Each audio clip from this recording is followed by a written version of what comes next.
Well, hello and welcome back to Read Becca. It's time to get cozy, and by that I mean cozy fantasy. I have recently dipped a toe or perhaps a whole leg into the cozy fantasy subgenre, and I've been very much enjoying it. I always knew I was a big lover of cozy fantasy, but the cozy and mundane appeal to me very greatly, especially in times as we're living in right now. So I wanted to catch up on all that cozy fantasy I've been reading in the background over the past couple months, and I've really enjoyed myself with it. Honestly, I had no duds, in fact. So that's a win in my book. Some of these are, I think, most of these, in fact, are proper cozy fantasy. They have very little plot. They are low stakes. They're much more about interpersonal relationships, slice of life, and the mundane than they are about any sort of drama. I think at least one of these has strong cozy vibes, but is not a proper cozy fantasy. But I want to contain it here because it does strongly appeal to someone who's looking for a real cozy read. So onward to the books that I read.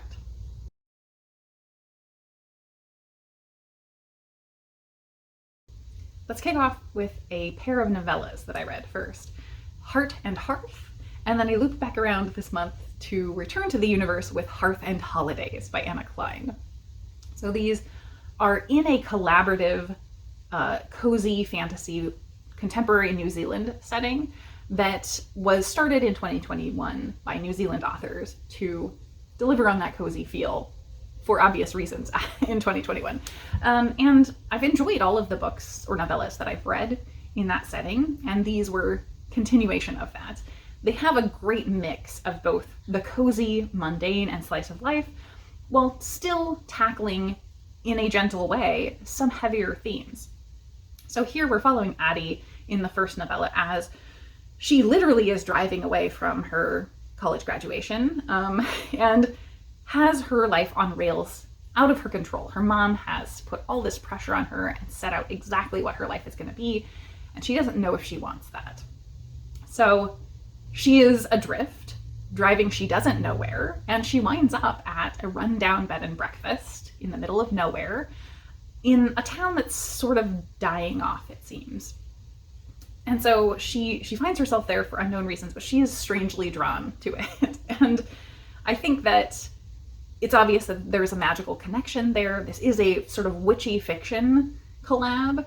So it certainly has that vibe, as well as a very strong cottagecore vibe to all of the novellas that I've read in this series or in this shared universe. So if you're looking for that, definitely this is a great place to go. So this has a focus on that element of community building and rebuilding something that's run down and falling away, uncovering the mysteries of why things have become the way they are, while also finding herself. So that's the first novella.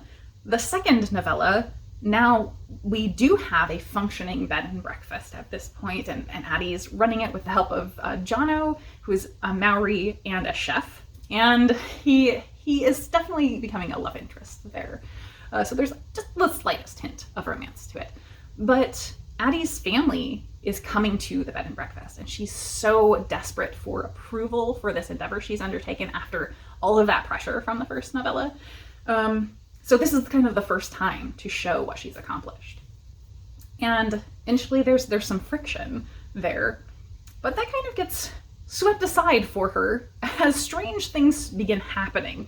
There are some hoof prints in soot and loud banging at random times. They can't figure out who is doing it or why. And I love the reveal of what's going on. It's one of my favorite things one of the favorite ideas that I've read this year. Very fantastic. So in this one, we definitely are working through the family conflict that was sort of laid out for us in the first book. And I would say it's not as dramatic as it could have been. It definitely is handled in a respectful, gracious way, but there is a lot of conflict there. I thought that these both really delivered on that mix of showing us working through these familial expectations and conflicts, while also giving us the slice of life and cozy in a lovely way.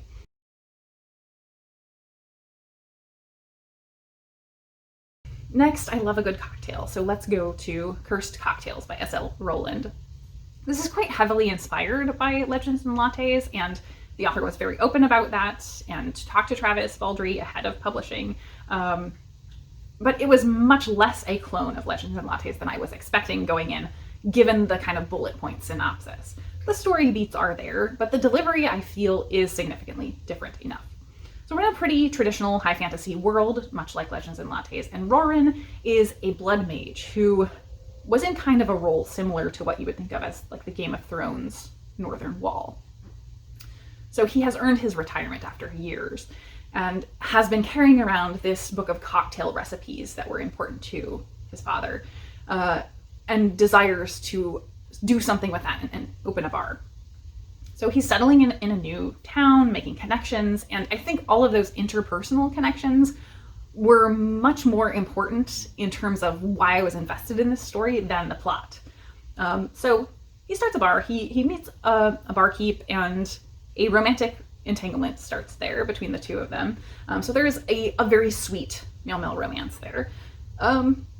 But the location that they decide to settle into is in fact slightly cursed, perhaps. And so the curse element and the stakes and plot of that were maybe underdeveloped or less dramatic, I think, than I expected because of the title. It seemed kind of easily resolved, really, and less of a factor. This is much, much more focused on the interpersonal aspects, and I quite like that, honestly. So yeah, I just found both the romantic and interpersonal relationships platonically were great. I felt like the whole starting up a bar element was really fun, and the community building, as always, is the biggest aspect of Cozy. So yeah, another one that I really, really enjoyed.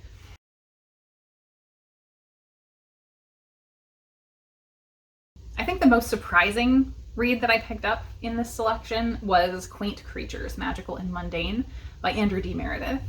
And mainly because I just picked it up kind of on a whim with no real expectations, because I heard about it over at Leslie at Nerdy Narrative and Andrew's Wizardly Reads. I believe they had both read some like big epic fantasy series by the author, and this is the first cozy. And so I went in with no expectations, and it really delivered not only on the cozy element, but on a lot of elements that I personally really enjoy. So this is like the previous book in a very traditional fantasy world, but I think we had no real human, like standard human characters, all sort of humanoid or variations of different magical creatures, because that obviously is very prominent. We're following Norik after he hasn't retired, but he's left a dungeon inspector job and is starting a veterinary practice recently. And so he is kind of in that building clientele and community connection phase still, getting to know the lay of the land. And he operates this veterinary practice / animal pet shop for both magical and mundane creatures, though we are very focused on the magical creature aspect. And initially he's engaged to investigate a potential crime regarding magical creatures. Not a violent crime, thankfully. I don't think there was any animal violence.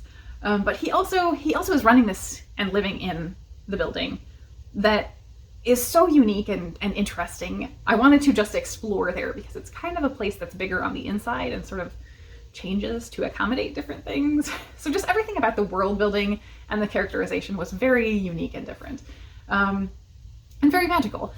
He also gets involved in not just this initial mystery, but things do carry on, and it remains very mystery heavy. I would say cozy mystery is probably the closest to where it is, though it doesn't follow the tropes exactly. There's no murders. But he also gets into some corporate malfeasance, and that definitely plays well to me. I'm always looking for the anti-capitalist commentary.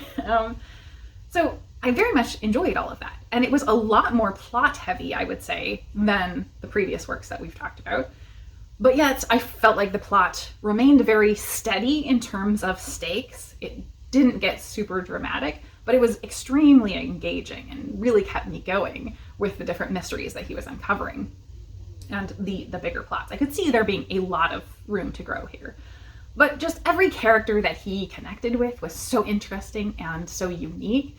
They really felt fleshed out and like people you would want to get to know, except for the bad guys. So yeah, I just had a great time with this one. It was very compelling to read through, and I kind of read this while I was traveling, and it just flew by, both the plane and the book.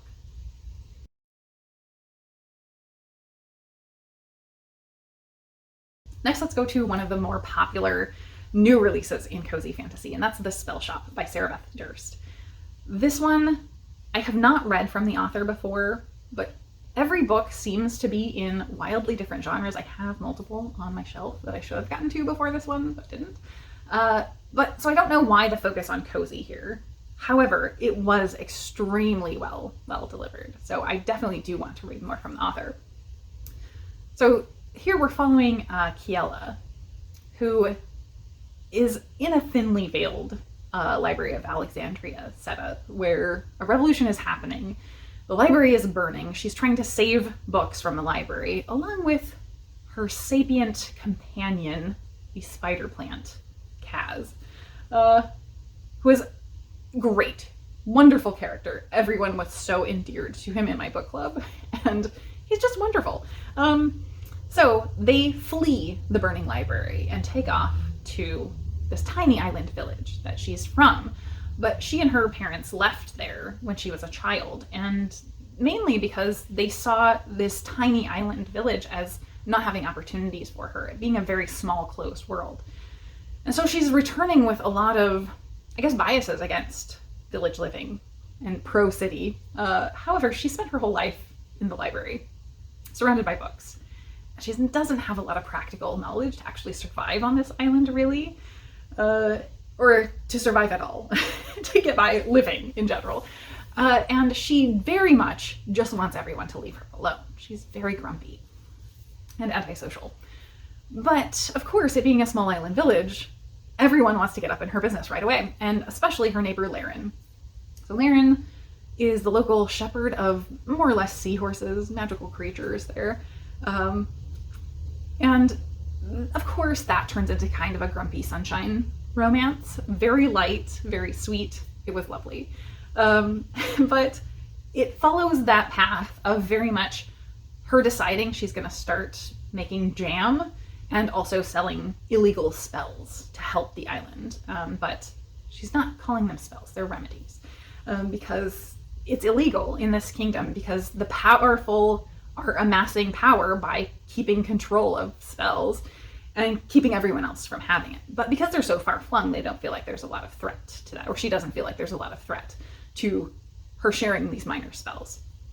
And so she starts this spell shop and secretly, and she is making jam, and she is building friendships and relationships across this island, and very much bringing the community back to life in a way that it hasn't in a long time. There is some drama and stakes to this, I think more than any of the previous books, but yet it does still manage to feel extremely cozy. So I feel like there was some threat there, but even if you're in there for a cozy, I don't think this will put you off. As I said up front, the romance is nice and light and sweet. Kaz is an absolute tops character, and this actually reminded me immensely of both number one, Aquacorn Cove by Kay O'Neill. If you like that children's book, this has some significant similarities. And if you're looking for a version of this without romance, I would heartily recommend you go to Sacred Cat Island, which in fact is right over my shoulder, which is basically the same story beats of city people moving to this island, magical island, where it's become very run down and closed off, and they make all these interpersonal relationships, they connect with the community, and they revitalize the community.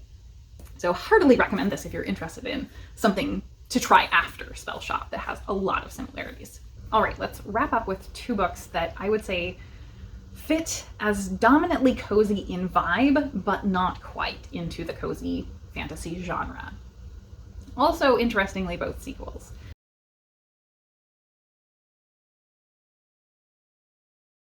So the first one is Fluff Volume 2 by Ravensdagger. And this is a web serial that I discovered a few years ago. It is contemporary set superhero fantasy lit RPG. It's kind of a mouthful. Lit RPG means there aren't actual like video game style elements on the page, things like quest text or character stats, stuff like that. But I would say in this series, it is very, very minor. So if you're thinking about getting into lit RPG, in fact, this is a great place to start because it's not as dominant as some of the lit RPGs I've read, where it's just pages of, scrolling text. So here we have Emily, starting in book 1, who has a lot of anxiety and is starting university. And she happens to be starting university on Powers Day. And Powers Day, some people randomly get superpowers. So she gets superpowers unexpectedly. She's already super anxious, and this makes her even worse. But the way that works involves sort of randomized decisions about what she gets. And that includes her alignment. So alignment is like chaotic good, that sort of thing. And unfortunately, her alignment turns out to be a villain. So over the course of the first book, she's very panicked about that. She does not want to be a villain. And she also has gained these powers that her special powers are basically these minions that she can summon at any time, called sister summon. So she has these tiny little sisters who are all animal companion themed, basically. So she has like a raccoon and an owl, and they all have character traits of those creatures as well. And they're very annoying children as well. So they kind of make her life difficult while also being adorable and fun. And they seem much more invested in being villainous than she is. So book 1, I think I liked more than this second volume, because book 1 kind of leaned into the novelty of things. Like, it literally had her helping old grannies across the road and working at a soup kitchen because she desperately doesn't want to be a villain. She wants to be good and improve her alignment. And here, she's kind of weighing her options. She's very often making decisions about things because, well, I can get better skills if I maybe choose something in a gray area here, while also still desperately not wanting to be a villain. So she's finding ways to operate in the gray area between hero and villain, and trying to still find ways to do good even though she's a villain. And unfortunately, I have seen that done better in other stories before, in quite a few stories.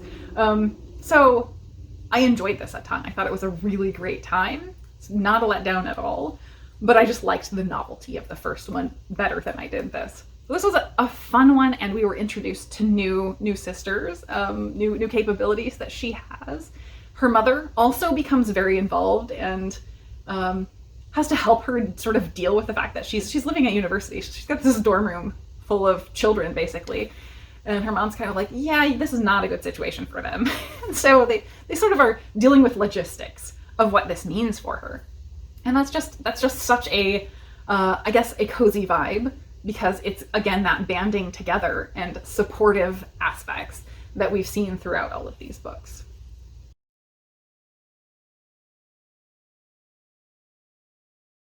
And lastly, but not leastly, let's talk about Somewhere Beyond the Sea by T.J. Klune, the follow-up to House in the Cerulean Sea. So when people talk about House in the Cerulean Sea, they always talk about how cozy it is and heartwarming and what a warm hug in a book it is.